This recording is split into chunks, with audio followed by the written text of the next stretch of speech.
Boa noite, irmãos, graça e paz do Senhor a todos. Queremos dar de maneira muito especial os bem-vindos aos nossos irmãos, como falamos há pouco tempo atrás, que estão conosco pela primeira ou segunda vez e que nos dão a alegria de cultuar a Deus aqui conosco. Queremos que vocês se sintam muito à vontade e que voltem tantas vezes quantas o Senhor os trouxer para cultuarmos a Deus juntos. Hoje é o último domingo do ano e, de alguma forma, irmãos, eu imaginei que, numa ocasião em que nós estaremos em breve, daqui a alguns minutos, ordenando mais um pastor presbiteriano que foi devidamente preparado para o ministério sagrado, que mesmo não sendo talvez a ocasião mais propícia do ano, certamente é a mais importante para que aquele ministro e a sua igreja, que haverá de recebê-lo como parte da equipe pastoral dessa igreja, possa ouvir algo sobre a excelência e a exigência do ministério pastoral. Mas antes que você diga assim, puxa vida, então isso não tem nada a ver comigo, porque eu não sou pastor e eventualmente nem sou dessa igreja, deixe-me dizer que de fato tem, porque o que nós estamos presenciando nos últimos dias, particularmente nos últimos tempos, é aquilo que alguns têm chamado de uma epidemia silenciosa. Diversos relatos na internet, nos meios de comunicação,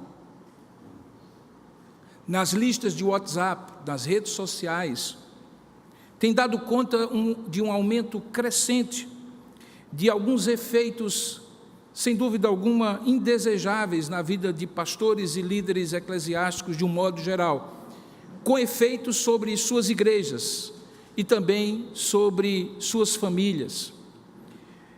No dia 1 de agosto de 2010, por exemplo, há menos de 8 anos, pela primeira vez um site chamado Pastor Burnout, ou esgotamento de pastor, no bom português, noticiou, baseado em uma série de estatísticas, que pastores de diversas denominações evangélicas, isso nos Estados Unidos, sofrem de obesidade mórbida, hipertensão e depressão a taxas superiores à maioria dos americanos.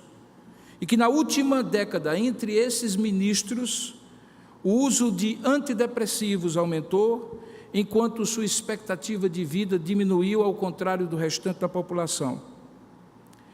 E na pesquisa que foi feita com esses especificamente, uma das perguntas que falava sobre o futuro teve como a resposta mais comum que muitos gostariam de mudar de profissão ou de emprego, se acaso pudessem. Dados de uma outra pesquisa aponta na mesma direção algumas informações que trazem um certo alarme para nós, dos quais eu destaco algumas em números arredondados. Podem estar mais ou menos corretos, mas certamente não estão distantes da realidade que se pode observar. Cerca de 13% dos pastores, no caso especificamente norte-americanos, mas talvez não muito diferente de nossos, hoje sofrem dificuldades de manter-se firmes no casamento e já enfrentam situações de separação e divórcio. 23% destes foram demitidos ou pressionados a renunciar pelo menos uma vez nos últimos 12 meses em suas carreiras pastorais. Cerca de 25% das esposas de pastores costumam dizer que o horário do trabalho do marido é uma fonte de conflito. Cerca de 33% destes sentiram-se em completa combustão emocional nos primeiros 5 anos de ministério, enquanto que esse mesmo percentual dizem que estar no ministério é um risco absoluto à sua família. 40% desses pastores e 47% das esposas desses pastores sofrem desse esgotamento emocional, com horários frenéticos e expectativas pouco realistas das suas comunidades a quem servem.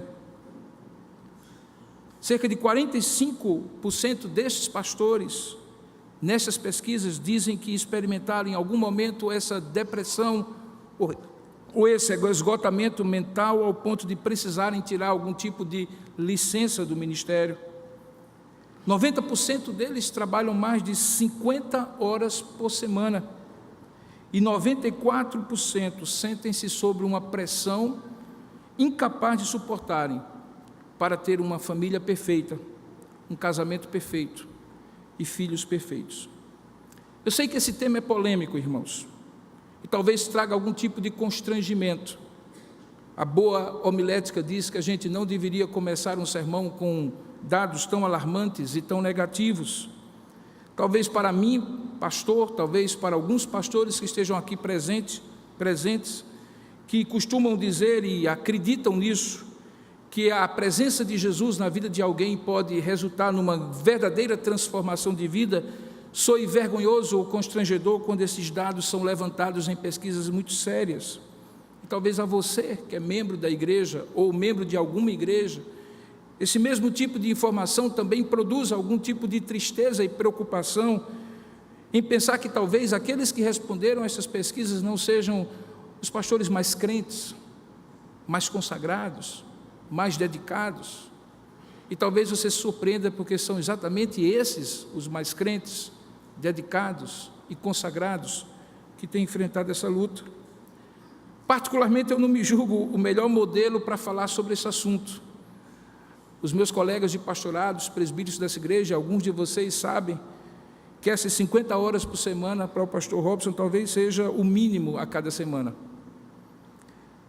Também sei que tem sido somente a graça de Deus que tem sustentado não somente a minha vida, mas a vida dos meus colegas, alguns que estão aqui, de estarem emocionalmente devastados depois de um ano com muitas lutas e dificuldades, chegando a este domingo, último do ano, para falar desse assunto. Mas eu quero dizer uma coisa para vocês. Daqui a 17 dias, eu completo 31 anos de pastorado. Tenho aqui na minha frente um colega que foi meu contemporâneo, o reverendo Jorge Barro. Nesses 31 anos de vida, eu já vi muitos pastores mais velhos do que eu terminarem suas carreiras de maneira melancólica e triste. E tenho visto muitos jovens pastores, alguns dos quais também eu tenho tido o privilégio de com eles servir a Deus nesta igreja e em outros lugares, extremamente idealistas e pensando no ministério como se estivessem indo para, quem sabe, uma viagem cheia de fantásticas experiências e não uma verdadeira batalha e uma guerra contínua. Sei que quando comecei o ministério aos 21 anos de idade, acredite você, foi assim nessa idade que eu comecei o pastorado. Eu tinha muitos sonhos e muitos ideais e também muita estrada e muitos erros a cometer. Alguns de vocês que são aqui são minhas ovelhas desde então, e eu quero dizer para vocês o seguinte: eu não sei como é que vocês me aguentaram, porque aos 21 anos de idade você consegue cometer todos os erros possíveis e imagináveis, todas as inabilidades, palavras ditas no lugar errado, da maneira errada, às pessoas erradas, de modo que 31 anos depois, que eu completo agora aos 17 de janeiro de 2019, eu olho e digo assim: isso é graça. Mas, ao mesmo tempo, todas as experiências, tendo mentoreado e ainda mentoreando jovens pastores, tendo sido pastor auxiliar de pastores mais experientes, creio que me dão a oportunidade e a experiência de compartilhar nesse último domingo do ano acerca da excelência, apesar de tudo isso, dessa obra maravilhosa do pastorado, e, ao mesmo tempo, as exigências tão severas, tão rígidas, tão estreitas para quem resolve ser pastor, ou para quem Deus chama para tal. Para pensar sobre isso, eu quero me valer de uma palavra antiga, de um pastor antigo, já no final da sua carreira, a um jovem pastor que haveria de sucedê-lo. O nome do pastor, do velho pastor, era Paulo, também conhecido como apóstolo Paulo, e o jovem pastor era um jovem de uma família mista, cuja mãe e avó eram crentes, mas o pai não, e que na segunda viagem missionária do apóstolo, Deus o chamou, por meio daquele convite que o apóstolo lhe fizera, para se tornar um pastor, e agora, a essa altura dos acontecimentos, ele assumia a igreja em Éfeso, o lugar onde Paulo mais dedicou o seu tempo e ministério. e para quem Paulo dedicou 2 cartas, que são conhecidas como as cartas pastorais. Eu convido, portanto, você para refletir sobre a excelência e a exigência do ministério à luz de 1 Timóteo, capítulo 3, a partir do verso 1.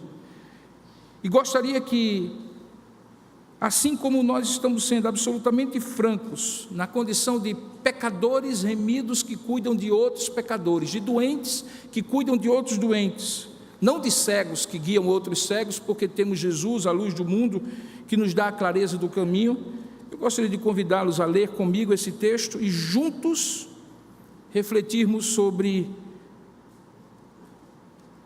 a excelência e a exigência do pastorado. Diz assim a palavra de Deus, 1 Timóteo, capítulo 3, verso 1 ao verso 7. Fiel é a palavra. Se alguém aspira ao episcopado, excelente obra almeja. É necessário, portanto, que o bispo seja irrepreensível, esposo de uma só mulher, temperante, sóbrio, modesto, hospitaleiro e apto para ensinar, não dado ao vinho, não violento, porém cordato, inimigo de contendas e não avarento, e que governe bem a sua própria casa, criando os filhos sob a disciplina, com todo o respeito. Pois se alguém não sabe governar a própria casa, como cuidará da igreja de Deus? Não seja novo na fé, neófito, para não suceder que se soberbeça e incorra na condenação do diabo.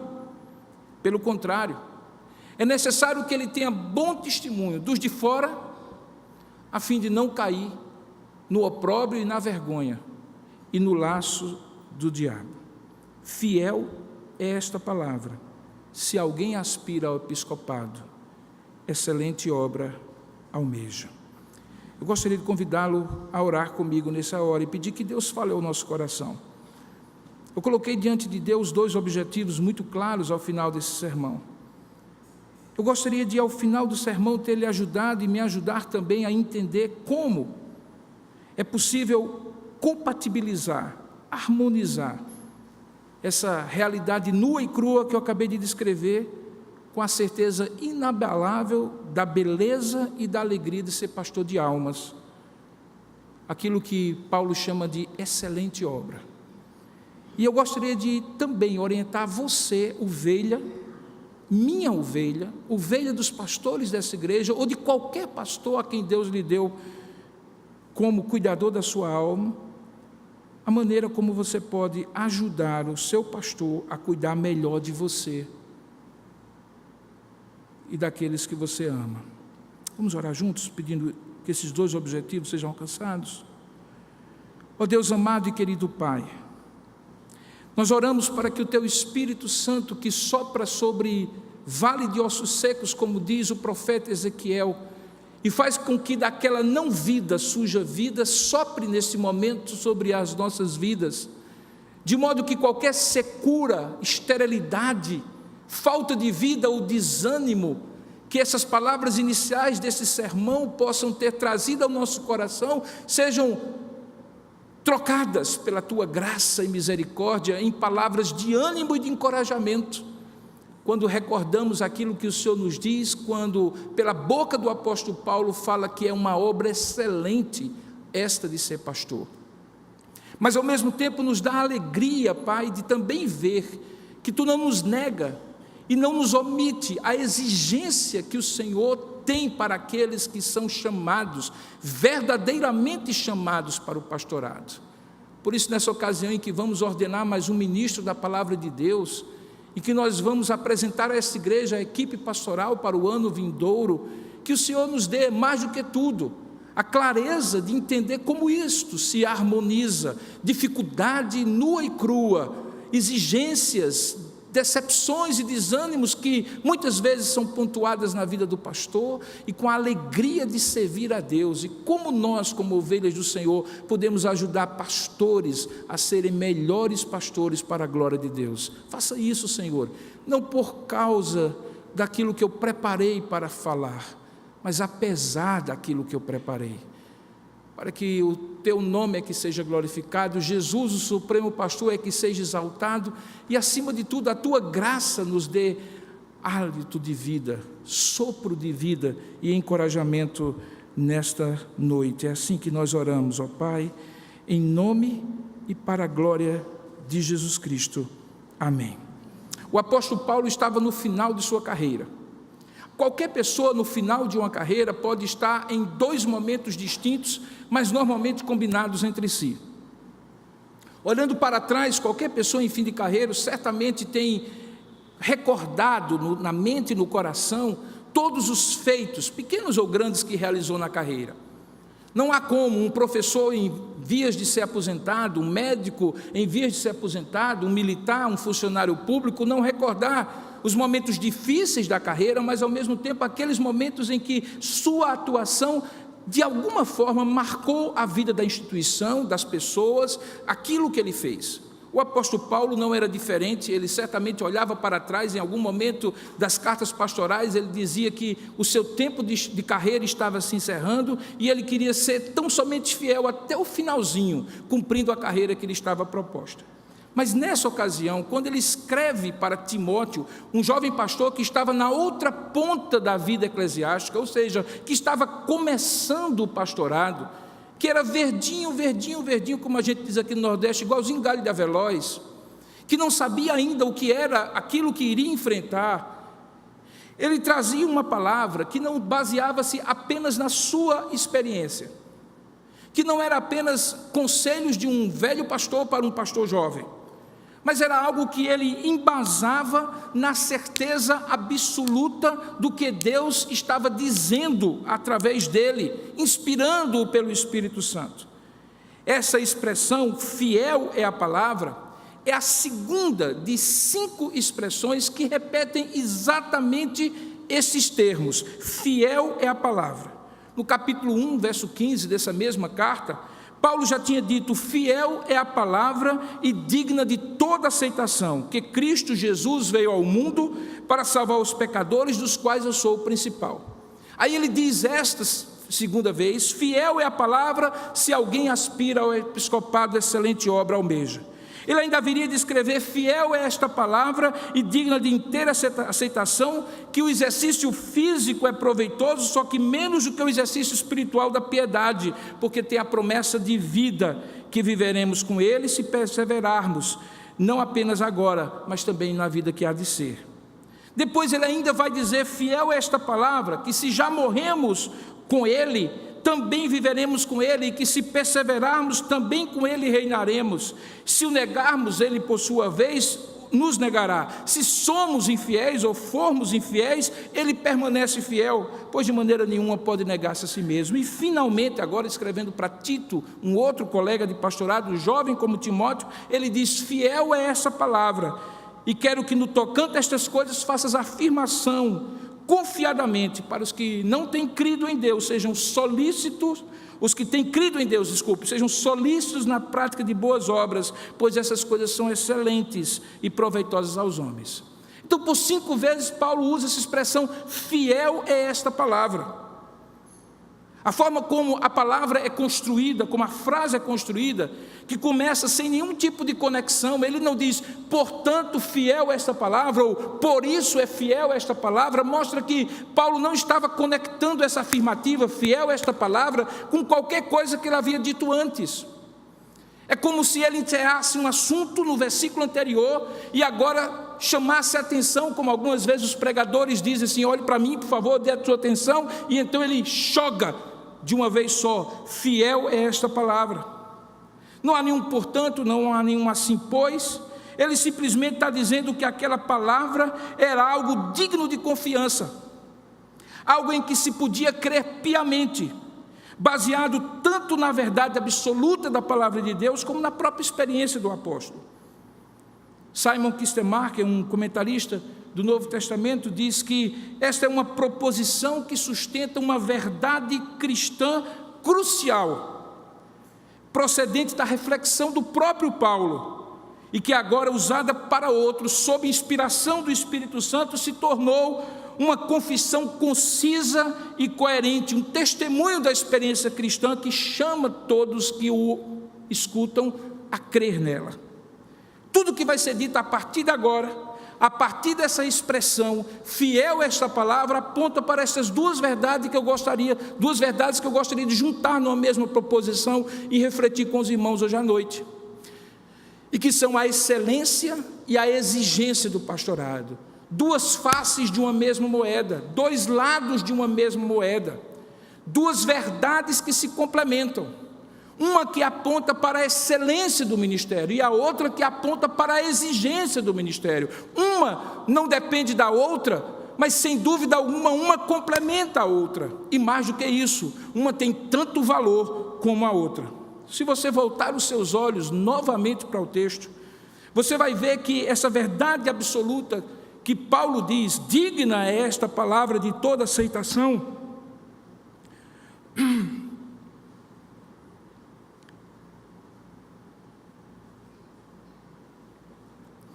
ela aponta para essa excelência e para essa exigência do pastorado.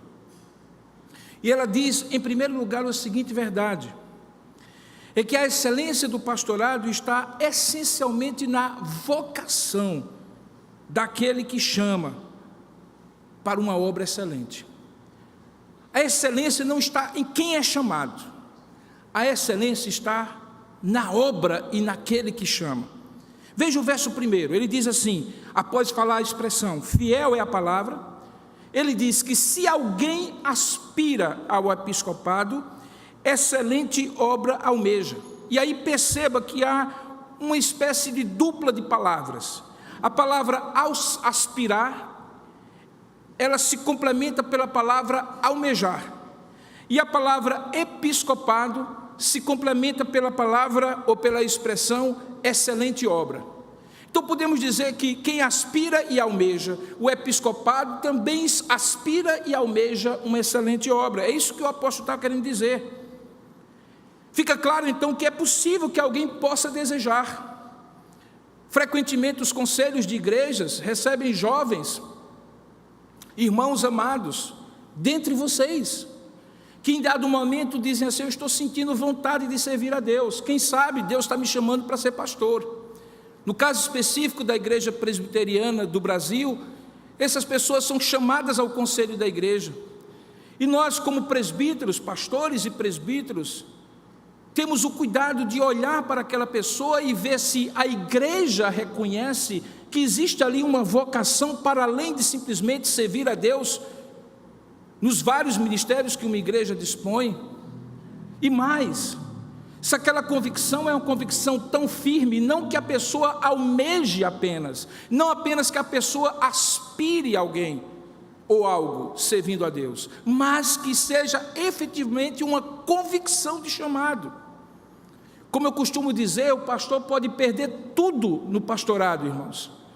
Ele pode ter certeza absoluta que em alguns momentos ele não vai ter apoio das pessoas, não vai ter o salário suficiente para sustentar a sua família, que em alguns momentos ele vai ser acusado injustamente de coisas que ele não fez, vai ser mal interpretado nas palavras que ele disse ou que ele não disse, nas intenções do que ele fez ou não fez. Mas se tem alguma coisa que sustenta o pastorado de alguém, é a certeza absoluta de que quem o chamou para uma excelente obra, e este não foi um homem, um concílio, uma igreja ou quem quer que seja, foi Deus. Essa palavra desejar aqui, no sentido de aspirar, o verbo origomai, significa alguém que estende a mão e estica-se todo a fim de tocar ou agarrar algo que deseja. É como se alguém quisesse e visse o pastorado e quisesse se agarrar a ele. Ele não diz que isso necessariamente é um desejo legítimo ou ilegítimo. Nos dias atuais a gente encontra aspirações legítimas de jovens pastores que poderiam ser qualquer coisa que quisessem ser, bons advogados, médicos, empresários ou qualquer outro tipo de vocação, mas que Deus os chamou, porque eles não podiam ser outra coisa a não ser a mais nobre de todas as missões que Deus dá a um ser humano, que é o de cuidar de almas. Mas também a gente encontra outros que têm olhado o pastorado talvez como um meio de vida, como uma forma de garantir, de alguma maneira, a expressão de seus talentos, mas também como uma forma de sustentar-se, do ponto de vista econômico. E quando sempre, talvez eu devesse ter dito isso no início, eu uso a palavra pastor, eu estou pressupondo, e creio que você também deve fazê-lo, pastor mesmo. Pastor mesmo. E quando eu falo de igreja, igreja mesmo. Porque existe igreja e existem empreendimentos econômicos de natureza religiosa. É outra coisa. E existem pastores, existem aqueles que se acham vocacionados, mas na verdade querem uma forma de sustentar a própria necessidade. Eu estou falando de pastores, eu estou falando de igrejas. E quando o apóstolo diz aqui que é possível que alguém deseje a ponto de esticar a mão, se esforçando para agarrar algo, para buscar e desejando de maneira tão forte que faça todo o esforço, ele está dizendo que é possível, é legítimo, que Deus toque o coração de alguém e esse almeje, aspire ao episcopado. Quando ele usa em segundo lugar a palavra almejar, ele já usa uma palavra ainda mais forte, vem da mesma raiz de concupiscência, desejo desenfreado, paixão violenta, essas no sentido negativo, aqui no sentido positivo. É alguém que é tomado por um desejo, por uma sede, por uma fome de pregar, por um desejo de servir a Deus de maneira integral e oferecer o seu melhor para Deus, deixando para trás pessoas, famílias, algumas vezes casamento, algumas vezes até mesmo situações econômicas mais favoráveis. A ideia aqui é a ideia de alguém que deseja de maneira tão forte, ambiciona, aspira, cobiça do ponto de vista positivo, algo que ele almeja, mais do que qualquer outra coisa, de uma maneira intensa e verdadeira. A ideia é que quando alguém é levado a desejar de maneira tão intensa o pastorado, ele é tomado por uma ambição única, ele não consegue ser outra coisa, ele foge para cá, ele foge para acolá, mas ele não consegue ser outra coisa, porque ele foi marcado, escolhido para ser pastor, e ambiciona isso mais do que qualquer outra coisa na vida. O texto diz que quando isso acontece, quando alguém aspira, quando alguém almeja de maneira sobrenatural por causa da vocação, do chamado de Deus, a Bíblia diz que isso é glorioso, é nobre. A palavra boa obra, excelente obra, é a tradução da palavra kalos, que significa algo nobre, honrado, louvável, algo que é bom, que é recomendável, que é admirável, algo que é tudo que alguém poderia com ela se satisfazer. Essa obra excelente é chamada de episcopado. Talvez você confunda no português moderno essa palavra com um cargo de hierarquia, principalmente quando ela em algum momento também é usada pela palavra bispo. Você imagina logo um sujeito que hierarquicamente é mais do que um padre ou um pastor, ele já é um bispo. Mas na verdade não era nada disso no sentido original.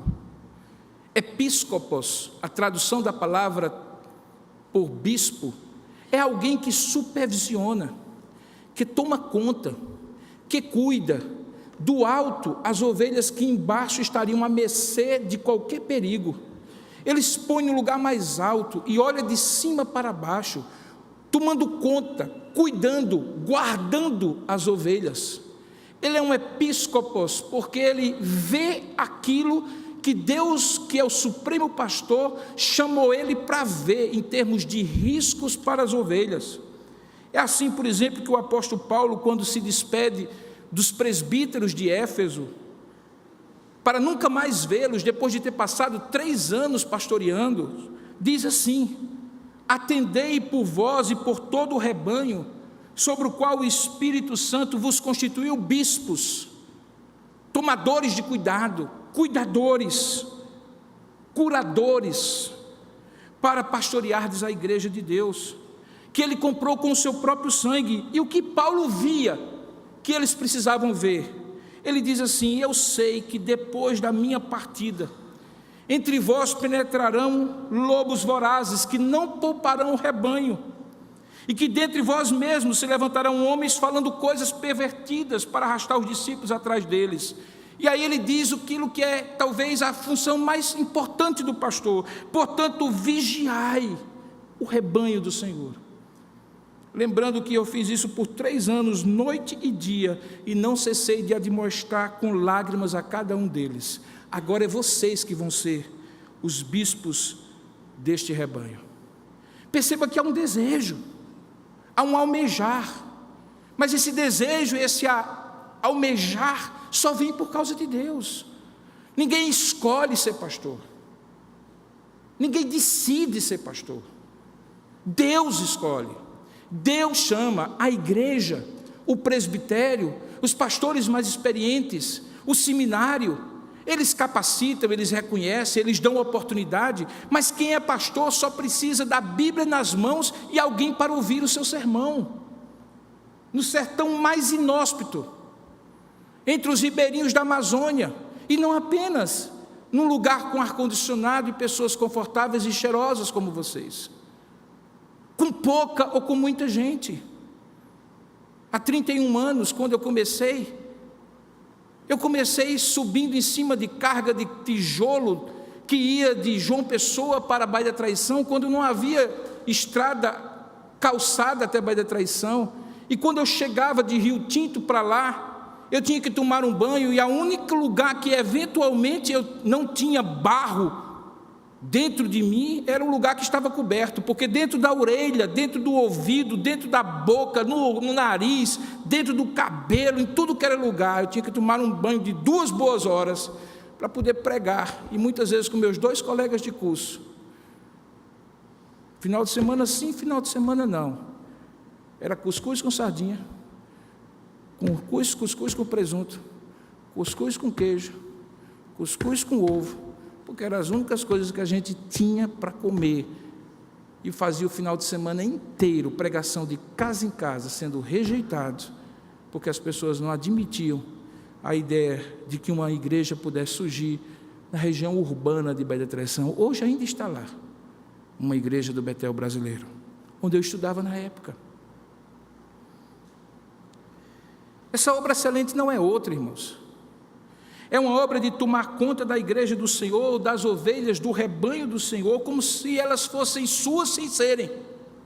Como eu costumo dizer, quando eu olho para essa igreja, e eu identifico que alguém às vezes quer tomar conta dela como se dono fosse, eu digo normalmente assim: essa igreja não tem dono, mas se alguém tem que agir como se dono fosse, esse alguém sou eu, porque o Senhor confiou e disse assim: tome conta, como se fosse sua, sem que seja sua.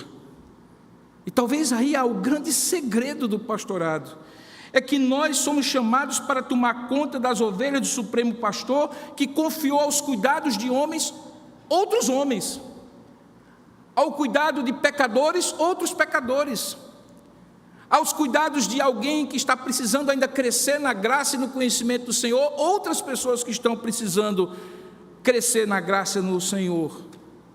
Isso então nos conduz ao segundo aspecto desse texto, é que se essa obra é excelente, a ponto de fazer alguém ser cativo apaixonadamente por ela, até o último dia da vida. Minha mulher me proibiu, mas eu vou dizer só a última vez, porque é 2018 ainda, se Deus me der a graça, eu quero morrer pregando, se ninguém morrer de susto, eu quero morrer pregando.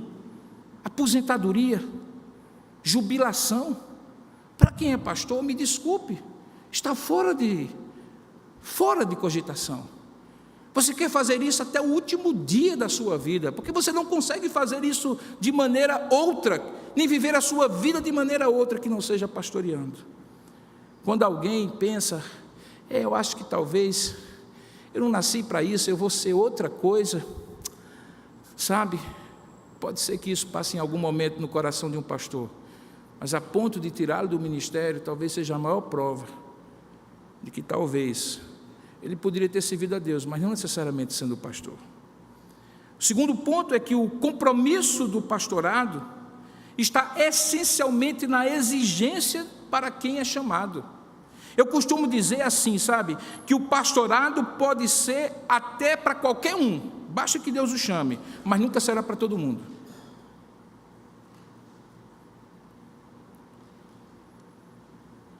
Que qualquer um pode ser pastor, mas não todo mundo.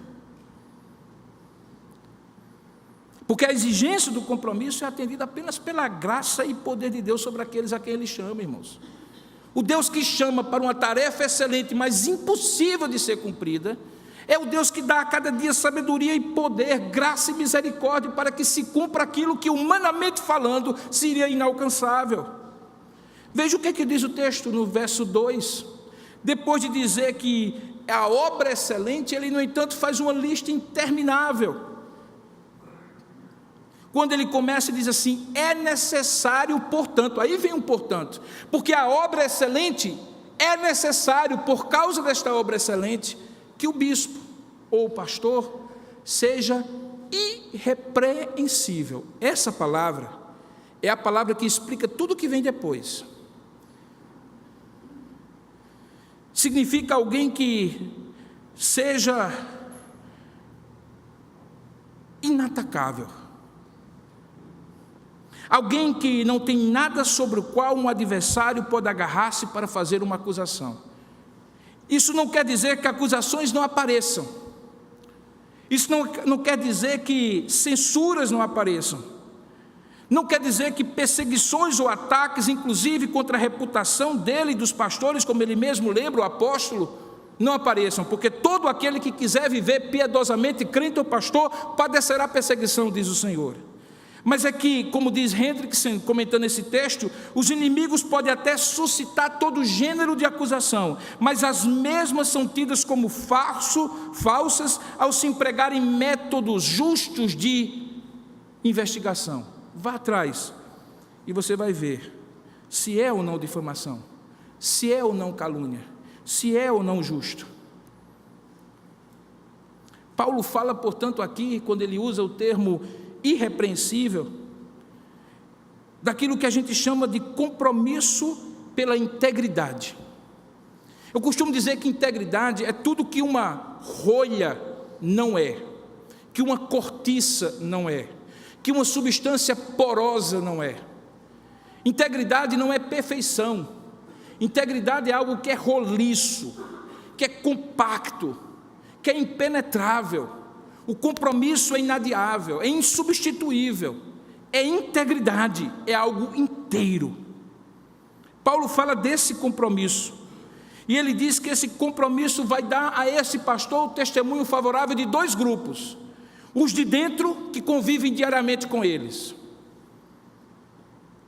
e os de fora, que não sabem quem ele é no dia a dia, mas ouvem falar dele, principalmente pelos que convivem com ele no dia a dia. Em alguns poucos momentos, graças a Deus, da minha vida pastoral, eu precisei sentar com algumas ovelhas e dizer assim: você me conhece? Tem certeza? Me conhece mesmo? Você está perto de mim há quanto tempo? Já me viu fazendo isso quantas vezes?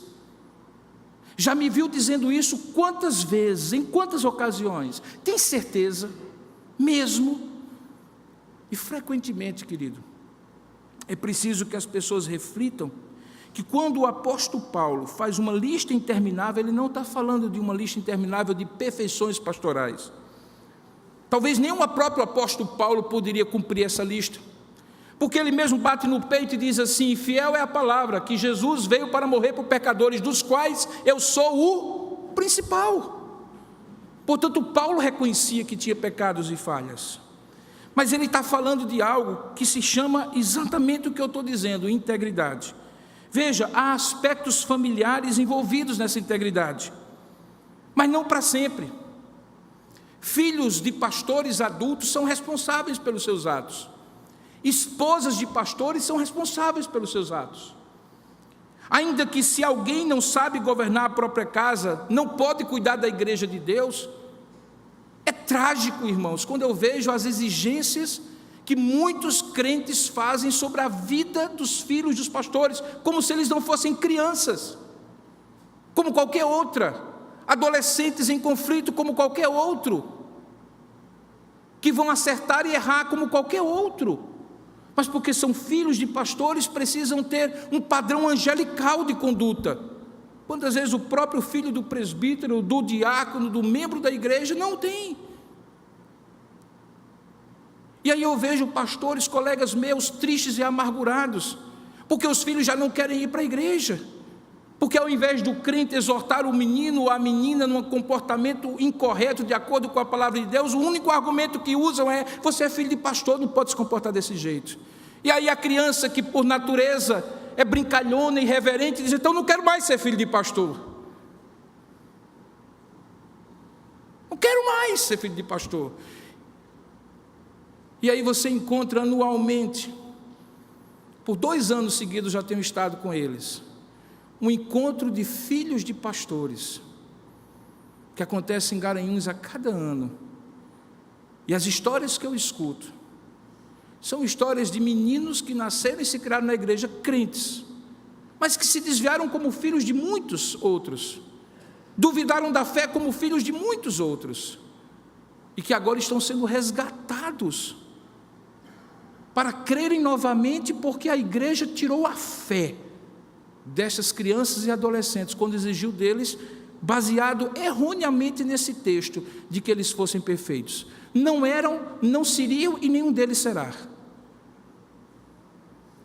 A palavra chama o pastor a levar a sua família com a mesma seriedade com que leva a sua igreja. E como é que o pastor leva a sua igreja com seriedade? Cuidando dela, exortando, alimentando, orientando, aconselhando, tendo paciência, superando erros, tendo tolerância. Não é assim que as ovelhas querem que o pastor haja, é assim também que a esposa e também os filhos de pastores querem que seus pais hajam. Veja que no texto há condutas sociais e espirituais também envolvidas, não apenas na família, mas fora da família. Diz que esse pastor deve ser puro, deve ser sóbrio, apto para ensinar, significa doutrinariamente equilibrado, seja acolhedor e seja virtuoso.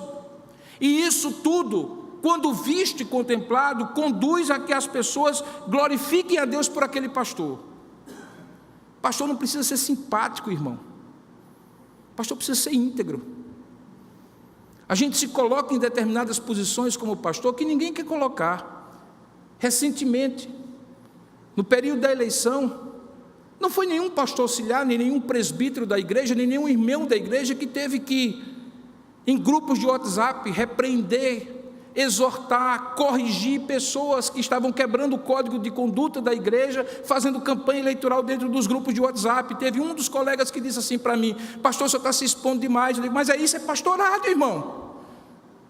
Alguém tem que fazer. Quando 2 jovens da igreja transam antes do casamento, até que o assunto chegue ao conselho da igreja, é o pastor que vai lá. É o pastor que vai lá, ainda como pastor, tentando levá-los ao arrependimento e à mudança de comportamento. É o pastor, e muitas vezes ninguém sabe, mas é o pastor. Alguns anos, um velho presbítero recordou que quando de madrugada ele telefonou para várias pessoas, angustiado porque havia tido um problema de ordem familiar, foi de madrugada, no meio da madrugada, que ele conseguiu me contactar, e foi de madrugada que eu deixei a minha esposa na cama aquecida e fui atrás desse presbítero. Não é a primeira nem a segunda vez, e qualquer pastor que estiver aqui tem histórias como essa para contar. Quem pensa que pastorado é isso aqui, domingo à noite, pregação bonita, bem preparada, está muito enganado. Pastorado acontece de segunda a sábado, de manhã, de tarde, de noite, de madrugada. Não tem a ver com carga de trabalho, tem a ver com dedicação exclusiva e integral, em que você não diz não, e quando diz porque não pode, corre o risco de ser mal compreendido. Recentemente, uma ovelha que eu amo muito disse: pastor, estou muito chateado com o senhor. E eu disse: ótimo que você me procurou. Me diga qual é a sua chateação. Porque quando eu tive menino, o senhor não foi me visitar. Digo, nem a você, nem a fulana, nem a cicrana, nem a beltrana, nem a... mas quando você morrer, ou alguém da sua família morrer, pode ter certeza que eu vou estar lá. Porque entre estar na festa, e isso é bíblico, está em Provérbios, dos que se alegram com a alegria dos outros, ou está na tristeza dos que estão lamentando no luto, o pastor verdadeiro sempre fará a opção por estar na tristeza e no luto, porque na tristeza e no luto ninguém quer estar.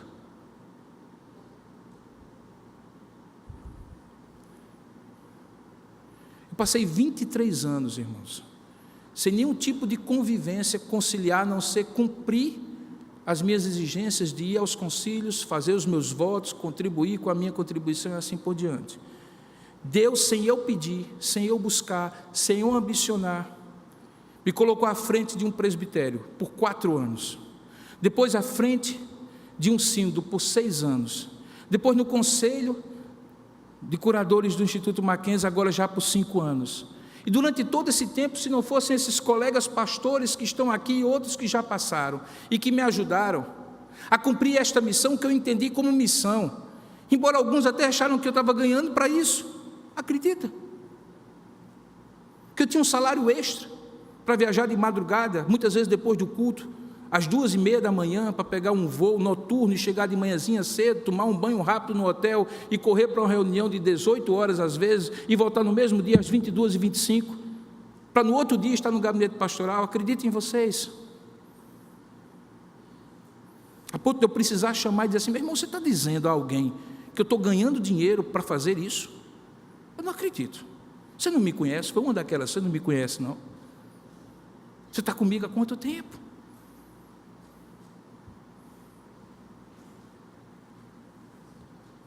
Aí eu disse para aquela irmã: querida irmã, saiba de uma coisa, o pastor, ele vai ser, o pastor mesmo, se ele tiver um compromisso com a popularidade dele, ele nunca vai ser pastor. Com o reconhecimento humano, ele nunca vai ser pastor. Com a simpatia humana, ele nunca vai ser pastor. Para ir em festa de aniversário, em terraço gourmet, fazer churrasquinho e tomar vinho com as ovelhas, qualquer um pode fazer. Mas para estar na hora da dor, do sofrimento, da angústia, do gabinete pastoral, da visita pastoral, muitas vezes invisível, a maioria dos olhos, só o pastor faz. E faz isso, sabe por quê? Porque tem um compromisso com quem o chamou. E sabe qual o compromisso? Um dia, não sei se será exatamente assim, Deus vai chamar todos os pastores: pastor Jorge, presente; pastor Adriano, presente; pastor Zé Roberto, presente; pastor Mendonça, presente; pastor Robson, presente; pastor Kilvin, presente; pastor Tiago, presente. Cadê minhas ovelhas? Aquelas que eu lhe confiei. Onde elas estão? Como elas estão? Como você cuidou delas? Você gostaria de ter um patrão assim? Um chefe que conhece suas motivações e que você não pode sequer dizer assim: sabe, Deus, era porque era uma ovelha muito difícil. Porque senão ele vai dizer assim: tão difícil quanto Pedro, meu filho? Tão difícil quanto Judas? Tão difícil quanto Tomé, meu filho? E o que um pastor dirá a um Senhor desse, que conhece o coração da gente de maneira perfeita e completa? Tudo isso, irmãos, deveria conduzir a um bom testemunho que glorifique a Deus, porque o cabresto que Deus coloca no pastor é mais curto do que ele coloca na ovelha, porque quanto maior o princípio, maior a responsabilidade. Esse é um padrão desejável e ideal, que deve ser buscado com compromisso e integridade, porque é chamado para ser pastor, mas ao mesmo tempo é certo que em algum momento ou em algum aspecto, pastores vão falhar, e devem se arrepender quando falharem, e renovar o seu compromisso com a vocação, porque assim como Deus chama, Ele capacita para que qualquer um mas não todos, possa ser fiel no compromisso. Chegando ao final da minha mensagem, como eu falei no início, eu tenho 2 objetivos com esse sermão. O primeiro deles é entender que alegria é essa no meio de tantas lutas. E eu quero dizer aos meus colegas pastores aqui, talvez eu sou o mais velho dos que estão aqui, um dia eu fui mais novo. Assim como um dia eu fui mais novo do conselho.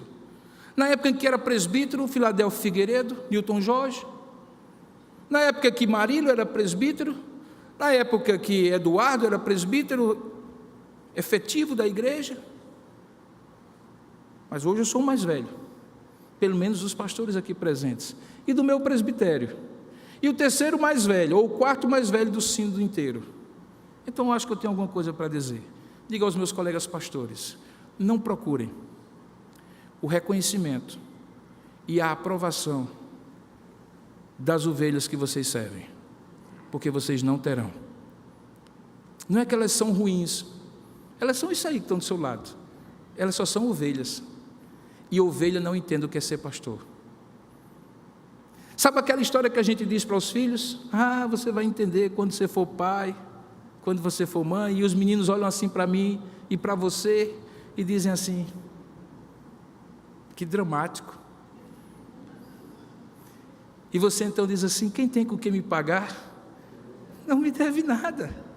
E aí eles crescem, se casam e têm filhos. Aí depois dizem assim, painho, maninha, bem que o senhor disse ou a senhora disse, mas ainda é bom, porque um filho pode se tornar um pai, uma filha pode se tornar uma mãe, mas a maioria das ovelhas vão ser ovelhas até o final, elas nunca vão compreender o que é ser pastor. Portanto, queridos colegas, não busquem nas ovelhas de vocês o reconhecimento, a aprovação, o elogio. Busquem em quem chamou vocês. A cada manhã e a cada noite, apresente-se diante do Supremo Pastor e diga assim, e aí, Senhor, fui fiel? Cumpri a tarefa desse dia? O Senhor está feliz comigo? O Senhor está aprovando a minha vida? Porque independentemente dos outros aprovarem ou não, se tu me aprovares, eu estarei satisfeito. Sabe por quê? Porque esse pastor sabe o que é ser pastor. Você imagina o que é Jesus dedicar 3 anos e meio a 12 homens, e na última refeição ter a certeza que daqueles 12, um haveria de traí-lo, um haveria de negá-lo, todos haveriam de descrer e abandoná-lo.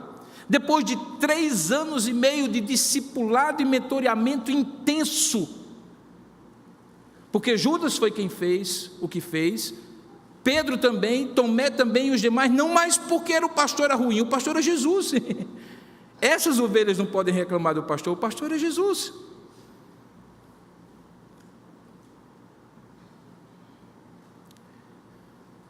Pastores não trabalham para uma instituição humana chamada igreja. Ele não é empregado da igreja, nem do concílio. Pastor também não presta serviços espirituais como profissional autônomo, semelhante a um advogado, médico ou contador. Pastor só tem um dono, só tem um patrão, só tem um Senhor a quem prestará contas. E é do olhar do pastor, o Supremo, que os pastores precisam tirar alento e encorajamento. E isso não é muito fácil, porque significa que, além de cuidar da alma dos outros, o pastor precisa cuidar da própria alma e manter com Jesus uma comunhão íntima.